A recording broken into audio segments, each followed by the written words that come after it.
I sometimes read public domain books here on Leaves of Glen. And they were written a long time ago, so they're usually racist or sexist or bigoted.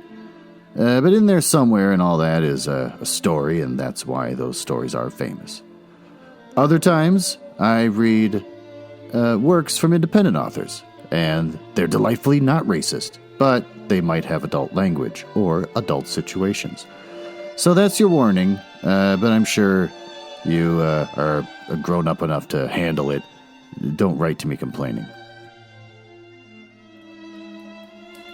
It seems that you've stumbled across the Leaves of Glen podcast, where I read the hottest in public domain books and short stories. I hope you're enjoying the sound effects that I've added to this show to give you the impression that you are in a Nuzzlehouse Manor in the drawing room of literature. Don't really know where I'm going with that. This week we're going to read, since it's December, and I'm taking a break from the Blue Fairy book because it turns out fairy stories get boring after a while. So now we're going to read The Life and Adventures of Santa Claus by Frank Baum. It's a children's book written in 1902 and illustrated by Mary Cowles Clark. I will in no way read to you or describe the illustrations. Lyman, Frank Baum, was born on May 15th, 1856, and died May 6th, 1919. Wonder if he got frustrated that he was both born and dead, or died on probably the lamest month in the whole year. Was an American author, best known for his children's books, particularly The Wonderful Wizard of Oz and its sequels. He wrote 14 novels in the Oz series. Never going to be a fan of that. I always thought I could blame J.K. Rowling for writing too many Harry Potter books, which set off a frenzy of everyone writing just a million sequels to their franchise that they built. But it's been going on forever, apparently, because this guy wrote 14 of The Wizard of Oz. Did anyone bother reading after the second one? He also wrote 41 other novels, including the 4 lost unpublished novels. Ooh, what the hell were those? I'd like to know what those were. Were they like horrible attempts at trying to make The Wizard of Oz more adult or something? He wrote 83 short stories, wow, and over 200 poems, and at least 42 scripts. He made numerous attempts to bring his works to the stage and screen. The 1939 adaptation of the first Oz book became a landmark 20th century cinema. So, I have more, but I'm not going to read them, because this book is going to get split up into at least 3 parts, because it's weirdly long, considering that it's a kid's book about Santa Claus of all things. So, I'll give you, just a quick little tidbit about at least one of the sequels. Queer Visitors from the marvelous Land of Oz. The December 18th, 1904 edition of Baum's short-running newspaper series, Queer Visitors from the Mysterious Land of Oz, entitled How the Wogglebug and His Friends Visited Santa Claus. It's just so kidsy compared to modern times. Relating to the Scarecrow, the Tin Woodman, Jack Pumpkinhead? Who's that? And H.M. Wogglebug, T.E. Okay, well, they must have came from one of the other 14 sequels. Made several toys based on themselves and the Sawhorse, another character from one of the many novels. They bring them to Santa Claus in the Laughing Valley for distribution. Santa lives in the Laughing Valley? The heck is that? Is this new book going to ruin what I cherish about Santa Claus? Who was real, by the way. I've told my kids this from the very beginning. He was real. He's not anymore. He passed away, so we celebrate his memory by giving gifts every year. He died over France in 1942 during one of the bombing raids from Germany, and but he died as he lived, giving gifts to children. And he came crashing down. I guess he got hit by one of the many bombs, and horrible his carcass in the flames. when they discovered it. And also, just to keep the kids safe, they got rid of all the photographic evidence. Anyways, they're going to ruin the memory of Santa Claus with this weird Laughing Valley stuff. Claus claims that there are not enough toys for all the children, but he will make more for next year's visit. His reindeer and sleigh also win a race against the Gump. This is going to ruin everything. Well, that's the grandfather clock, so why don't we wrap this up and dive into the story.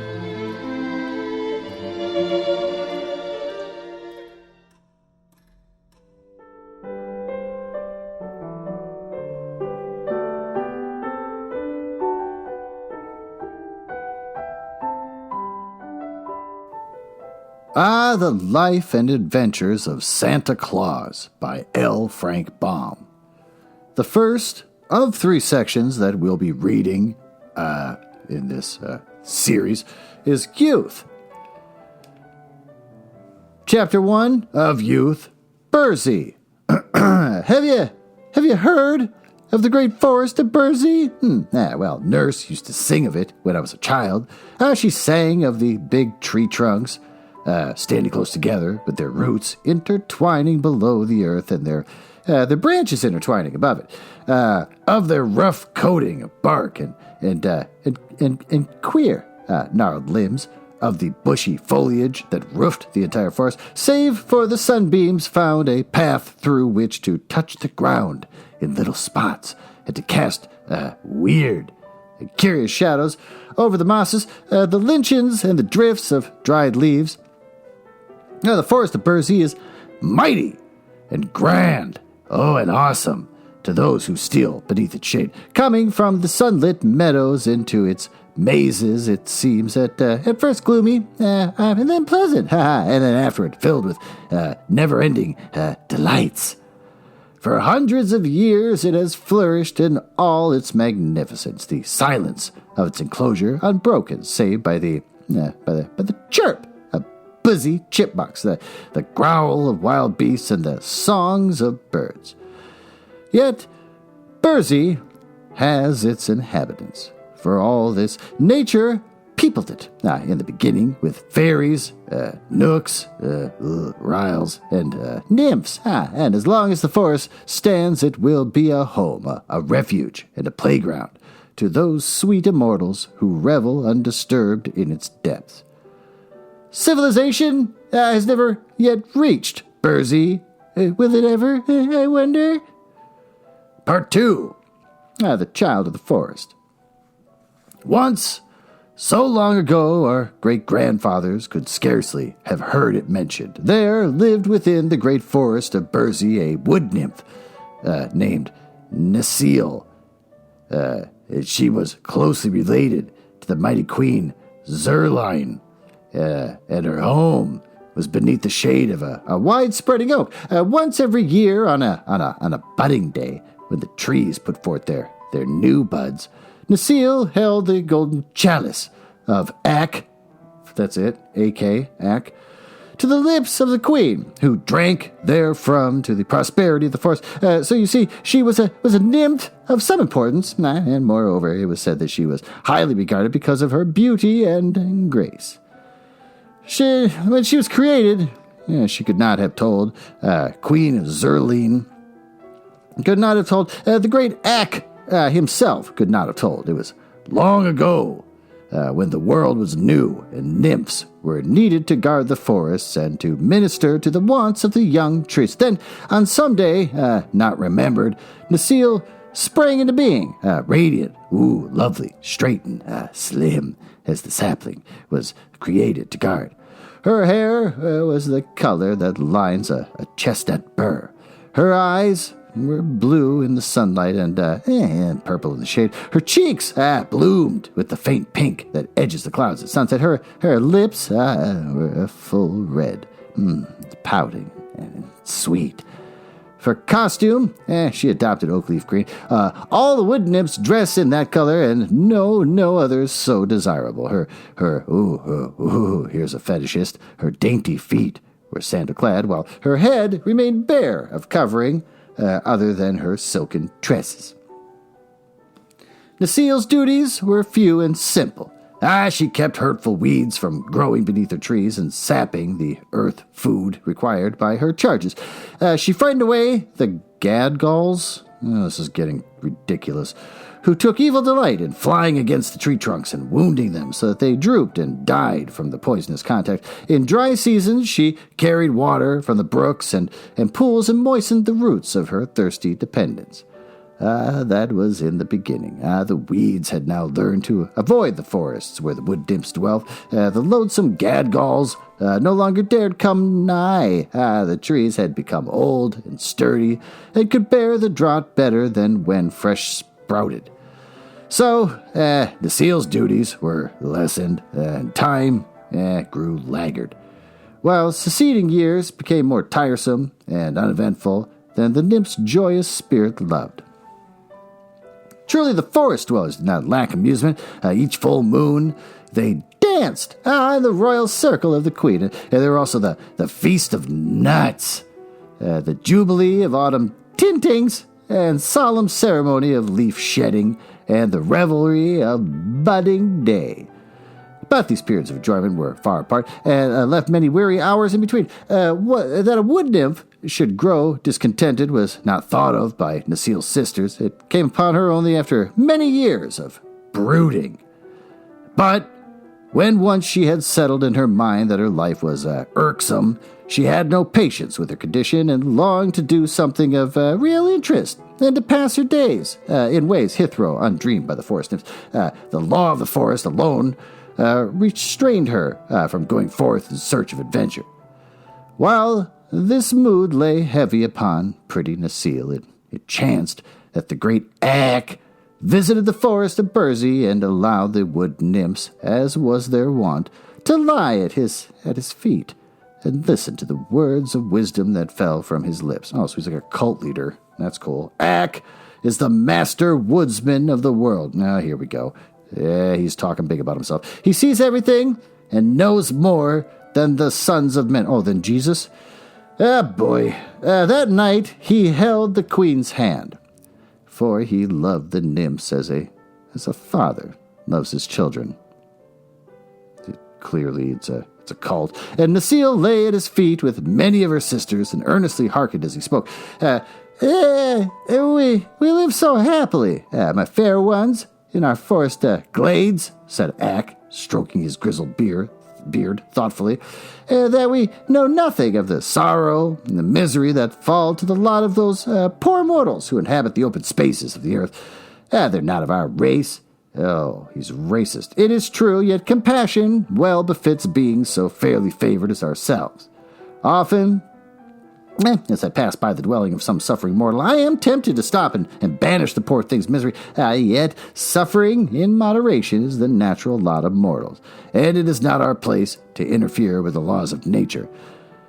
Yeah, this is like something you'd hear a racist say, or a plantation owner back in the old days. Nevertheless, as the fair queen, nodding her golden head at the master woodsman, it would not be a vain guess that Ak has often assisted these hapless mortals. Ak smiled. Sometimes, he replied, when they are very young, children, the mortals call them, I have stopped to rescue them from misery. The women I dare not interfere with. They must bear the burdens nature has imposed upon them, but the helpless infants, the innocent children of men, have a right to be happy until they become full-grown and able to bear the trials of humanity. So, I feel I'm justified in assisting them. Not long ago, a year maybe, I found 4 poor children huddled in a wooden hut, slowly freezing to death. Their parents had gone to a neighboring village for food and had left a fire to warm their little ones while they were absent, but a storm arose and drifted the snow in their path, so they were long on the road. Meantime, the fire went out, and the frost crept into the bones of the waiting children. Poor things, murmured the queen softly. What'd you do? Oh, I called Nelko, bidding him fetch wood from my forest and breathe upon it, until the fire blazed again and warmed the little room where the children lay. Then they ceased shivering and fell asleep until their parents came. "Oh, I'm glad you did thus," said the good queen, beaming upon the master, and the seal, who had eagerly listened to every word, echoed in a whisper, "Oh, I too am glad."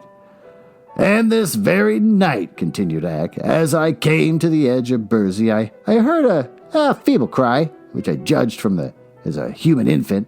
I looked about me and found, close to the forest, a helpless babe, lying quite naked upon the grasses, and wailing piteously. Not far away, screened by the forest, crouched Shigra, the lioness.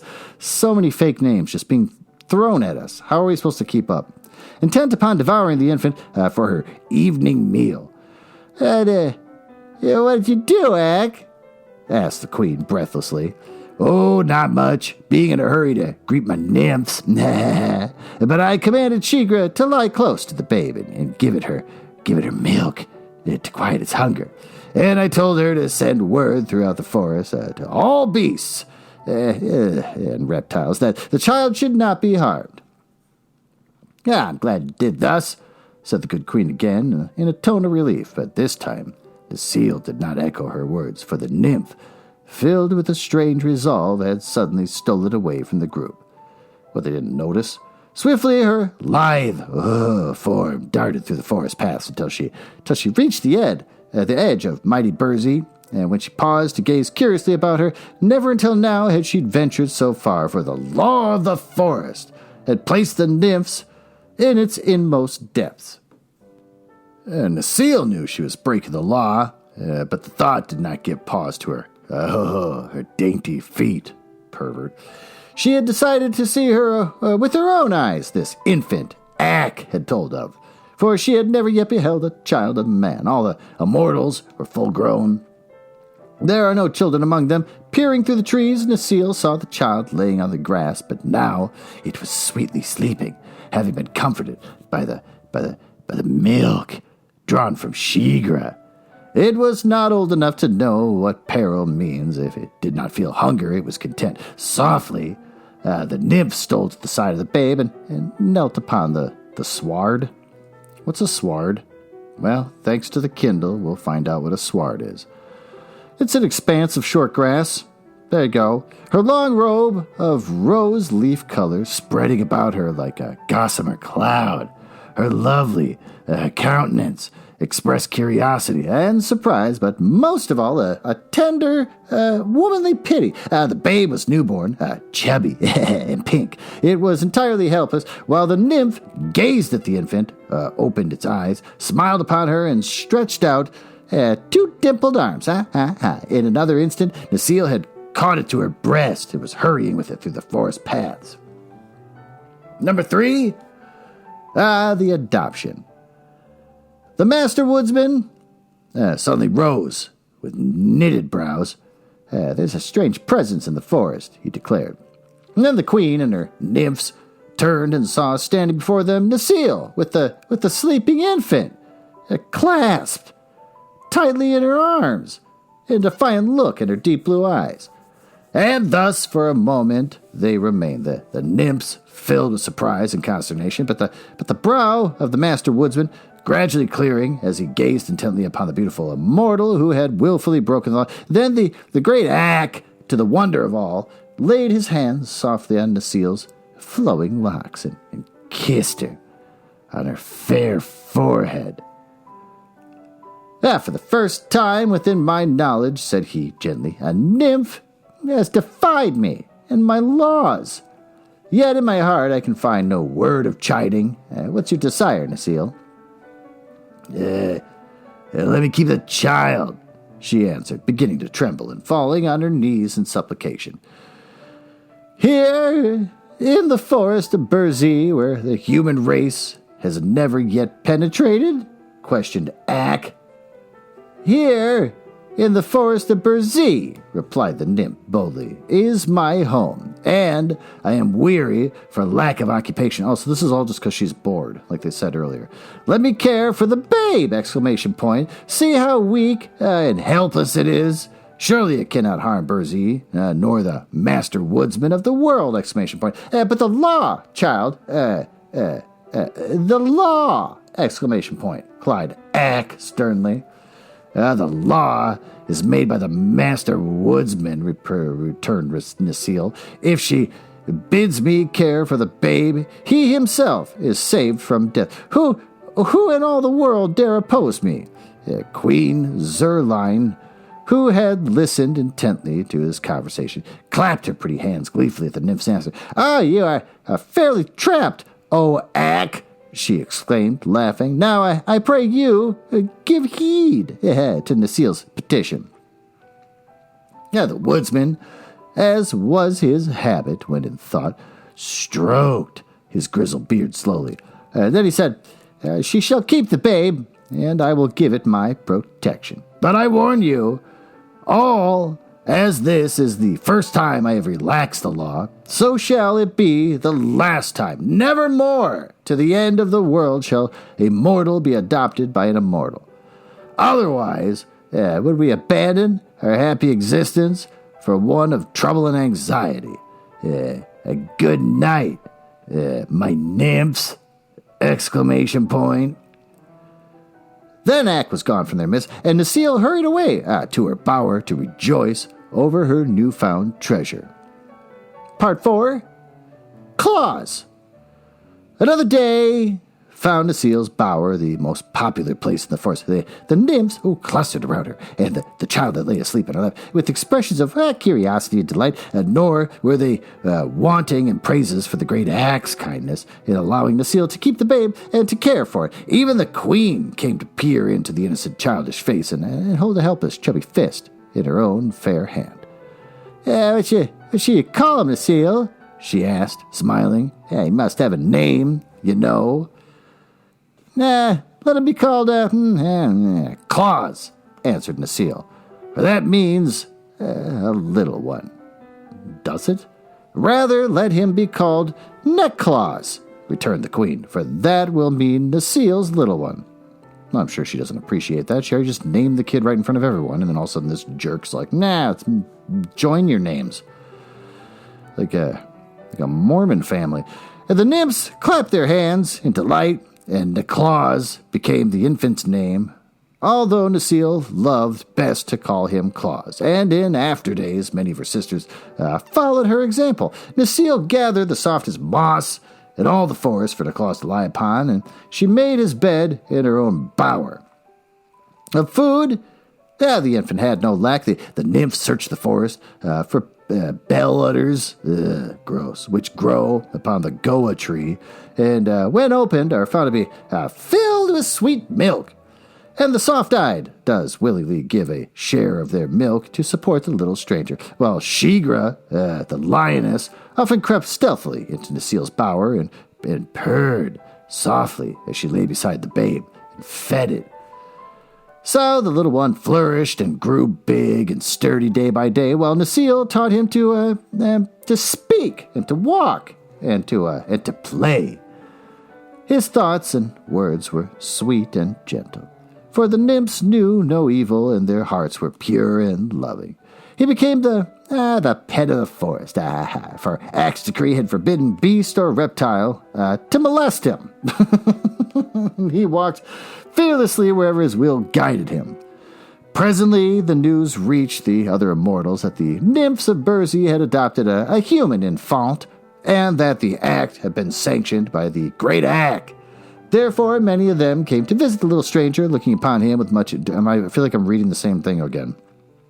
First, the Riles, who were first cousins to the wood nymphs, although so differently formed, for the Riles are required to watch over the flowers and the plants.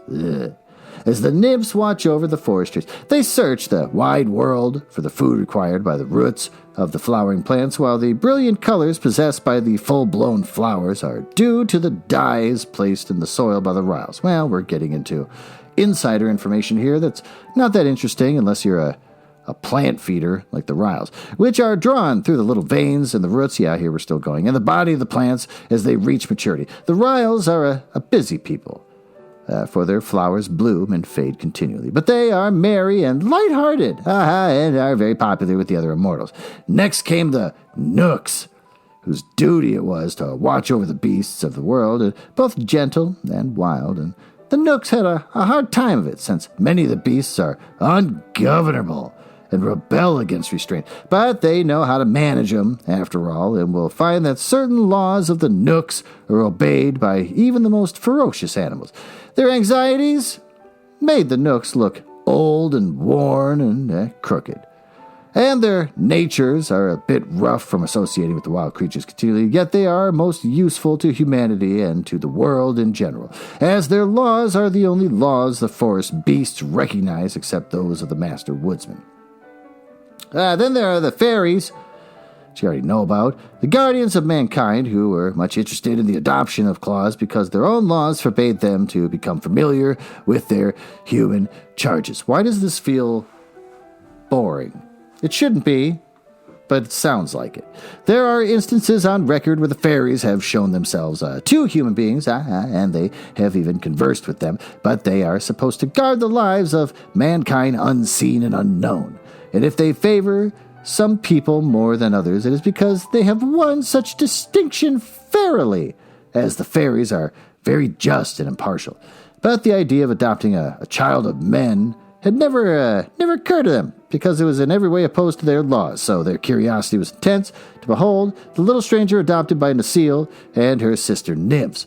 Claus looked upon the immortals, who thronged around him with fearless eyes and smiling lips. He rode laughingly upon the shoulders of the merry Riles. He mischievously pulled the great beards of the low-browed Nooks, and he rested his curly head confidently upon the dainty bosom of the fairy queen herself. And the Riles loved the sound of his laughter. And the Nooks loved his courage, and the fairies loved his innocence. The boy made friends of them all and learned to know their laws intimately. No forest flower was trampled beneath his feet, lest the friendly Riles should be grieved. He never interfered with the beasts of the forest, lest his friends, the Nooks, should become angry. And the fairies he loved dearly, but knowing nothing of mankind, he could not understand that he was the only one of his race admitted to friendly intercourse with them. Indeed, Claus came to consider that he alone, of all the forest people, had no like nor fellow. To him the forest was the world. He had no idea that millions of toiling, striving human creatures existed. He was happy and content.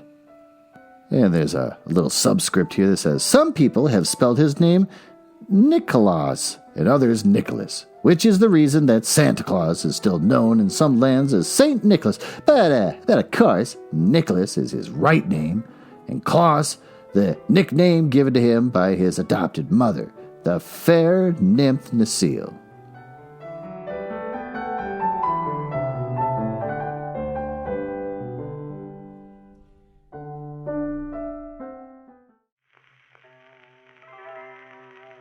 Well, I decided that I will bring back a segment I used to do on this show a long time ago, where I read about new and upcoming books from Penguin Random House.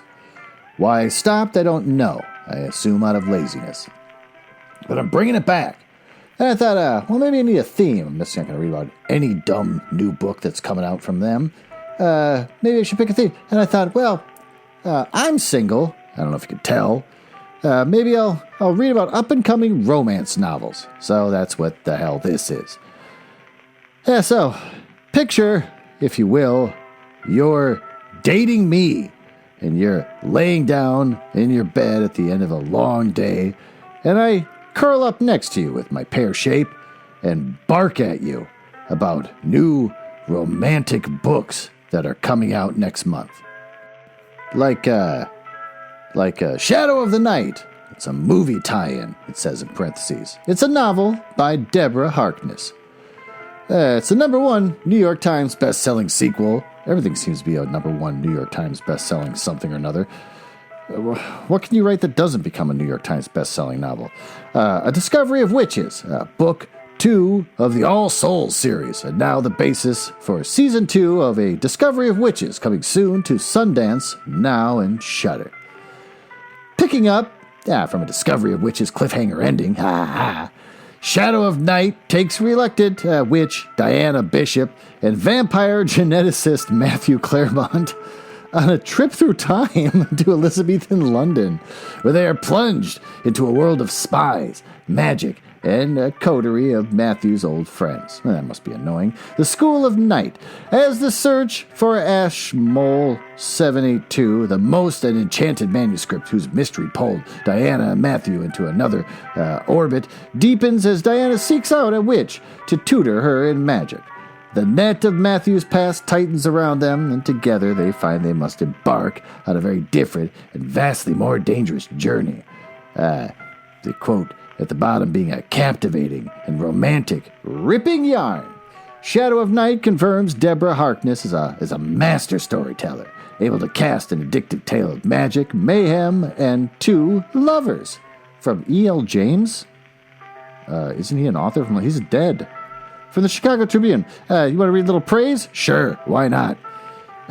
Fans of Harkness 2011's debut, A Discovery of Witches, will be delighted. Harkness delivers enough romance and excitement to keep the pages turning. Readers will devour it. Want to read another? Yeah, sure, let's just pick one up. Right here. Rich! Period fun. Spectacularly delightful in its witty characteristic of historical immortals. Shadow ramps up the supernatural suspense. Well, there you go. So be sure to pick that up. See when it's coming out. January 5th, 2021. It's $18. Don't be afraid to pre-order that from Penguin Random House. So with that, let's dive back into our story.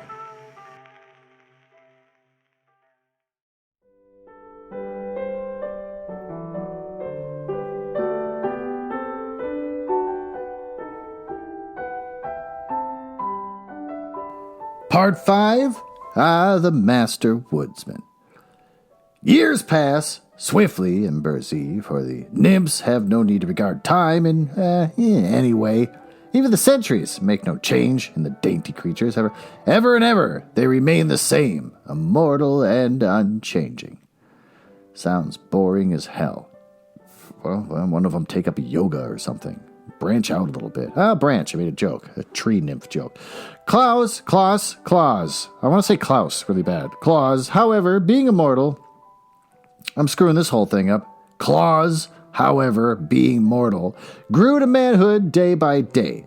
The seal was disturbed presently to find him too big to lie in her lap, and had a desire for other food than milk. What age is he at? How long has he been drinking milk from a lion? His stout legs carried him far into Burzee's heart, where he gathered supplies of nuts and berries, as well as several sweet and wholesome roots. Why is it got to be wholesome roots? Which suited his stomach better than the bell udders. He sought Nasile's bower less frequently, till finally it became his custom to return thither only to sleep. The nymph, who had come to love him dearly, was puzzled to comprehend the changed nature of her charge. How old is he? What is he, like 20 at this point? And unconsciously altered her own mode of life to conform to his whims. She followed him readily through the forest paths, as did many of her sister nymphs, explaining as they walked all the mysteries of the gigantic wood and the habits and nature of the living things which dwelt beneath its shade. The language of the beasts became clear to little Claus, but he never could understand their sulky and morose tempers. Only the squirrels and the mice and the rabbits seemed to possess cheerful and merry natures.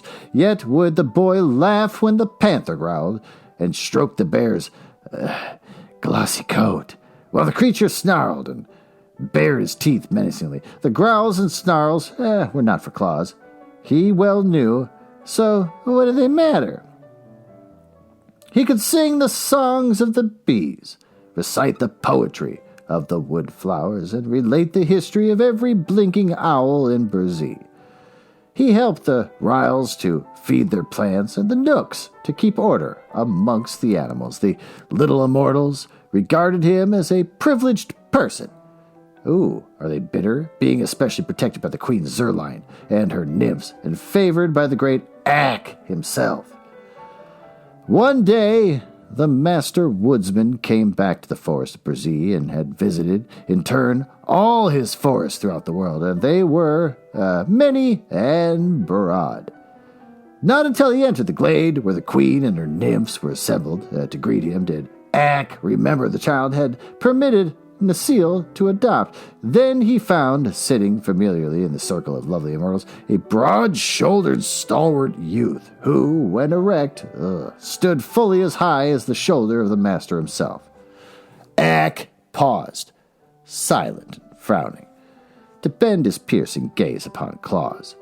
The clear eyes met his own steadfastly, and the woodsman gave a sigh of relief as he marked their placid depths and read the youth's brave and innocent heart. Nevertheless, as Ak sat beside the fair queen, and the golden chalice, filled with the rare nectar, passed from lip to lip, the master woodsman was strangely silent and reserved, and stroked his beard many times with a thoughtful motion. With morning, he called Claus aside in kindly fashion, saying, "Bid goodbye, for a time, to Necile and her sisters, for you shall accompany me on my journey through the world." The venture pleased Claus, who knew well the honor of being the companion of the master woodsman of the world, but Necile wept, for the first time in her life, and clung to the boy's neck, as if she could not bear to let him go. The nymph who had mothered his sturdy youth was still as dainty and charming and beautiful as when she had dared to face Ak with the babe clasped to her breast, nor was her love less great. Ak beheld the two clinging together, seemingly as brother and sister to one another, and again he wore his thoughtful look. Part 6. Claus discovers humanity. Taking Claus to a small clearing in the forest, the master said, place your hand upon my girdle, and hold fast while we journey through the air. For now we shall encircle the world and look upon many of the haunts of those men from whom you are descended.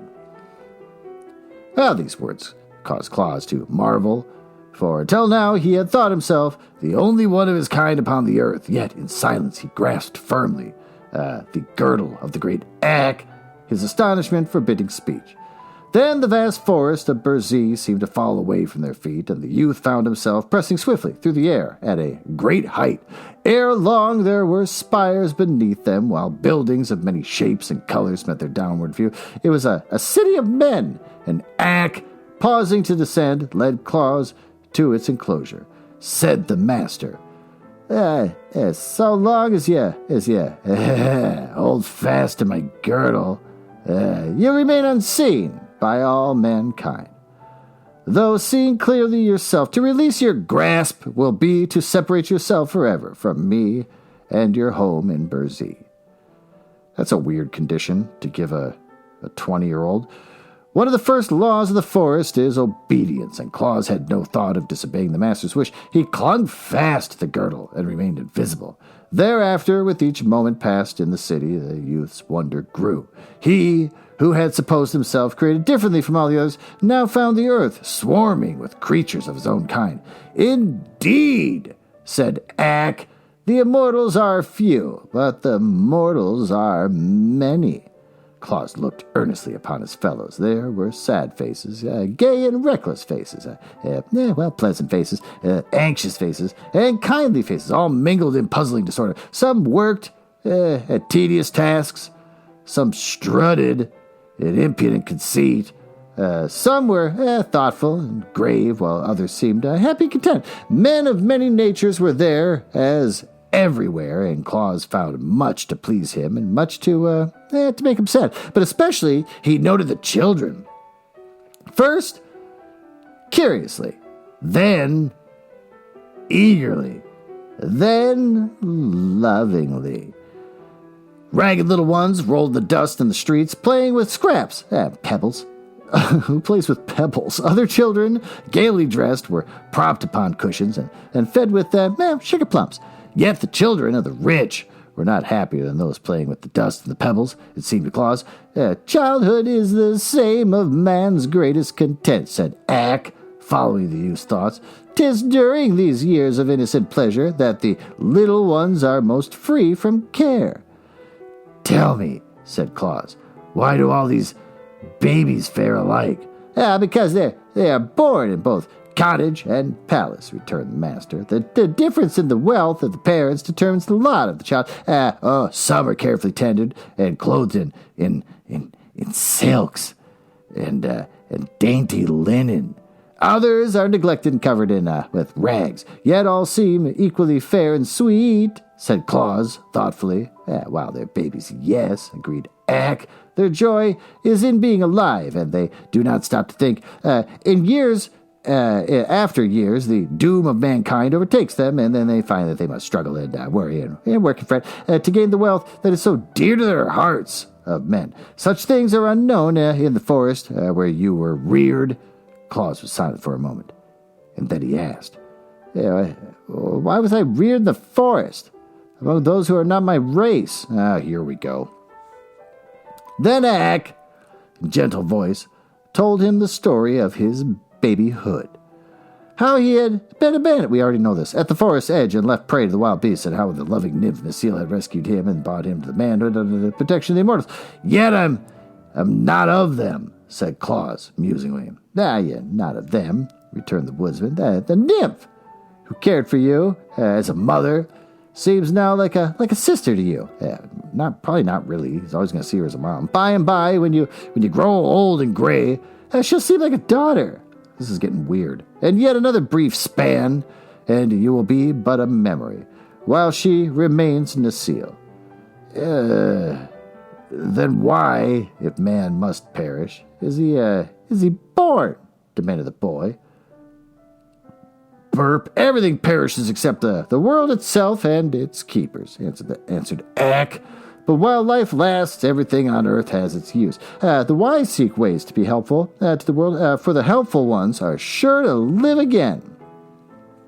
Much of this Claus failed to understand fully, but a longing seized him to become helpful to his fellows, and he remained grave and thoughtful while they resumed their journey.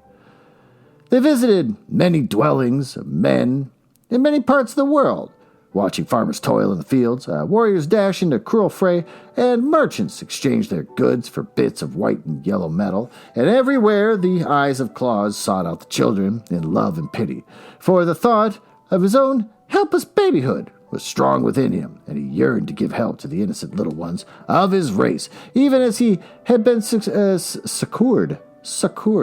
Oh, well, let's look that up. Thanks to my Kindle.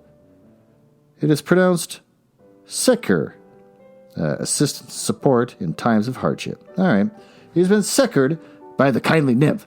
Day by day, the master woodsman and his pupil traversed the earth. Ack, speaking but seldom to the youth, who clung steadfastly to his girdle, but guiding him into all places where he might become familiar with all the lives of human beings. And at last they returned to the grand old forest of Burzee, where the master set Claus down within the circle of nymphs, among whom the pretty Necile anxiously awaited him. The brow of the great Ack was now calm and peaceful, but the brow of Claus had become lined with deep thought. Necile sighed at the change in her foster son, who, until now, had been ever joyous and smiling, and the thought came to her that never again would the life of the boy be the same as before this eventful journey with the master. Part 7. Claus leaves the forest. Well, when the good Queen Zerline had touched the golden chalice with her fair lips and had passed it around the circle of honor of the traveler's return, the master woodsman of the world, who had not yet spoken, turned his gaze frankly upon Claus and said, "Well?" The boy understood and rose slowly to his feet beside Necile.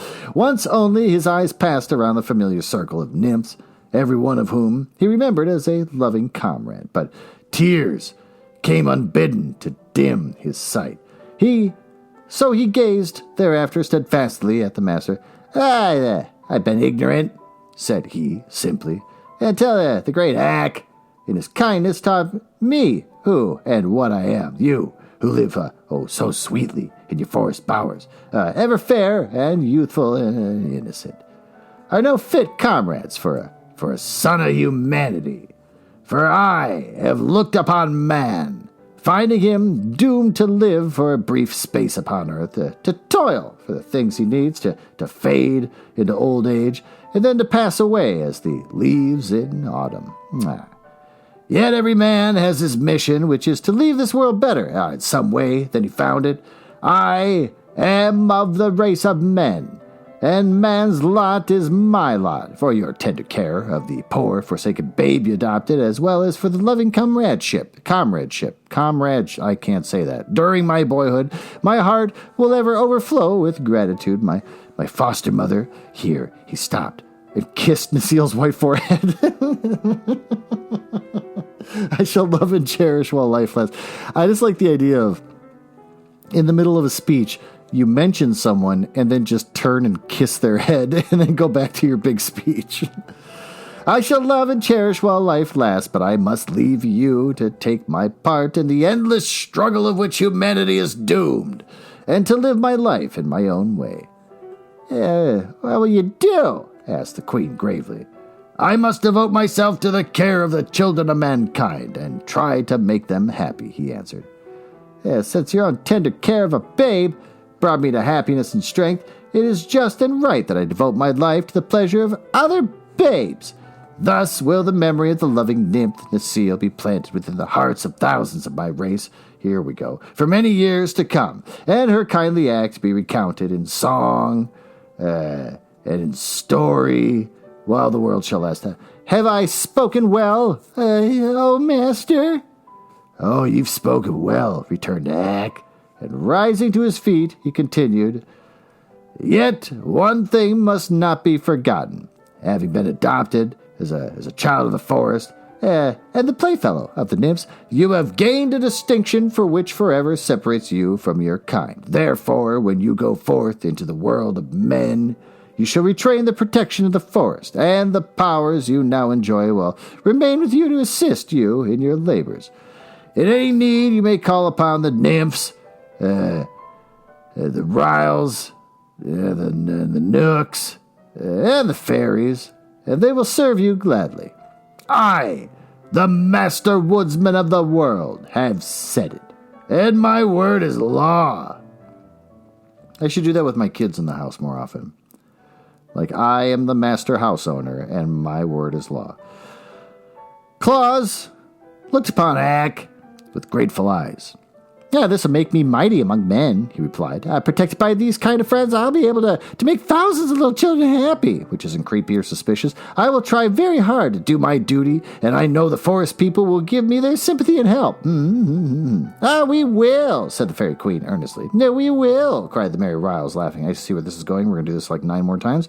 We will, shouted the crooked nooks, scowling. We will, claimed the sweet nymphs proudly. But Nasiel said nothing. She only folded Claus in her arms and kissed him tenderly.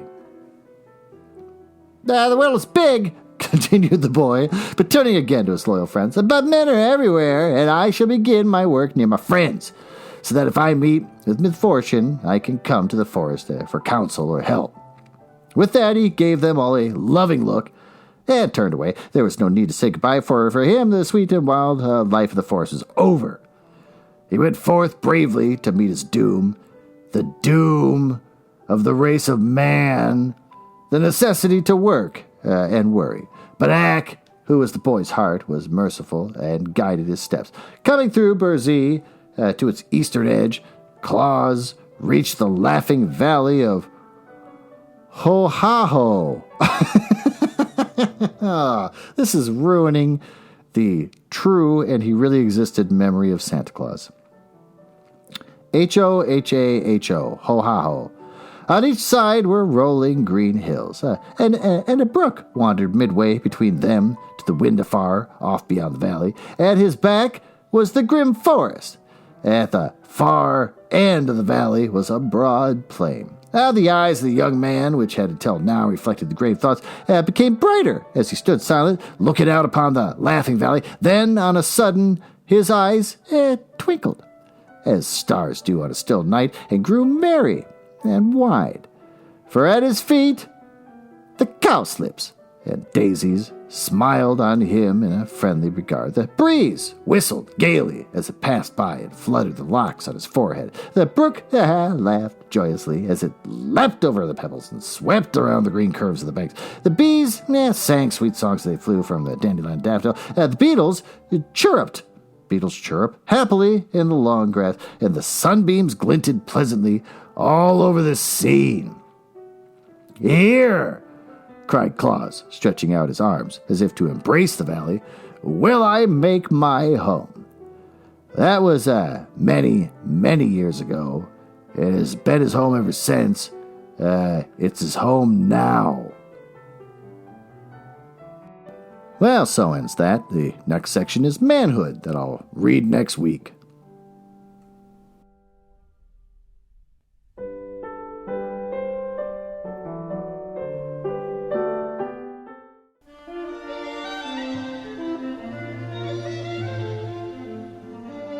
Well, let's pop the hood on this and take a look at what we're dealing with.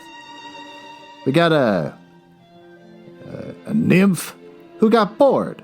She kind of had an existential crisis of, really, my whole life is just spent dealing with trees and these other annoying creatures that specialize in animal husbandry and flowers, and this sucks.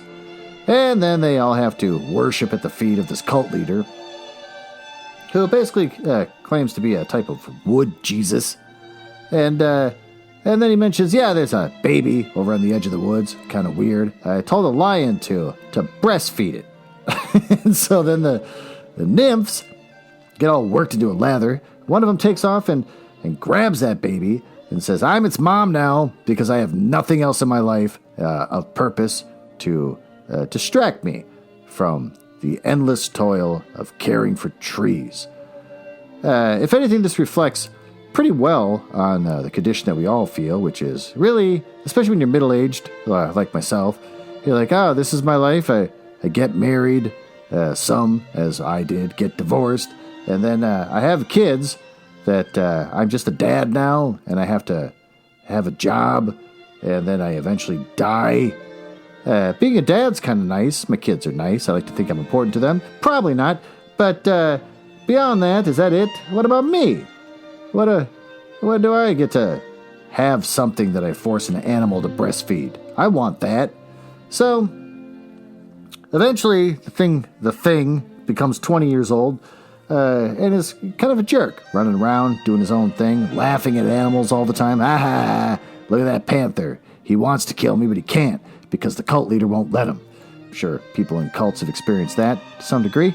And then the cult leader says, grab my girdle. Grab it. Grab my girdle. And let's take flight.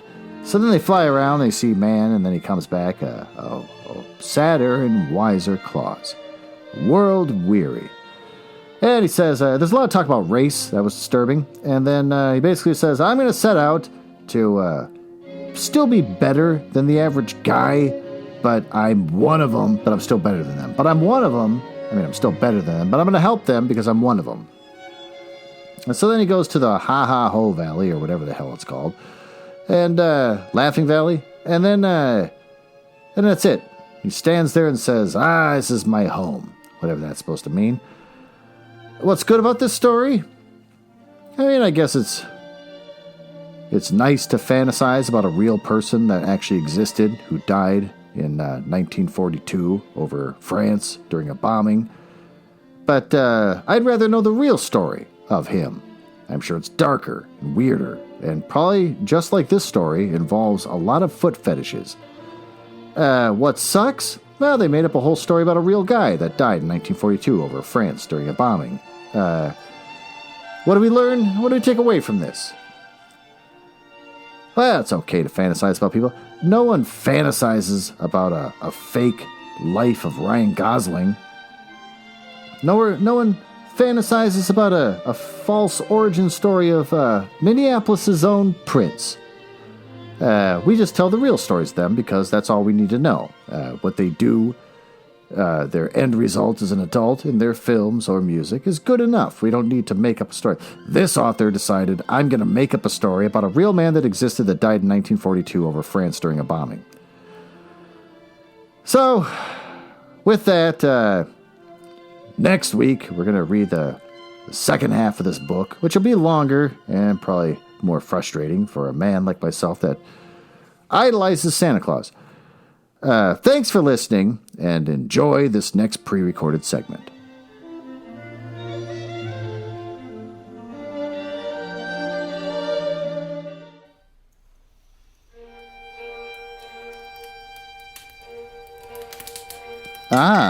Well, it appears you found me in the part of the podcast I hate the most, where I tell you all about the places on the internet where you can find me. You can tell I hate this because of the sound effects making it sound like a stormy night in the drawing room of the damned. Now, there's that. Well, you can find me at my website, nuzzlehouse.com, where I have a backlog of everything I've ever read. You can search for it by author if you're a weirdo who's into that kind of thing. You can also find me on my completely dead and never used Instagram at HouseNuzzle, which you'll never see me update. You can find me on Twitter at HouseNuzzle, where you can leave me a message or something if you want. I post on there just when I have new episodes and nothing else. Or if you want to speak to me directly, you can email me at glen.nuzzles@gmail.com. Thanks for listening, and we will see you in the next episode. Now let's see. I swear I still got one left down here. No. It's got a cigarette button.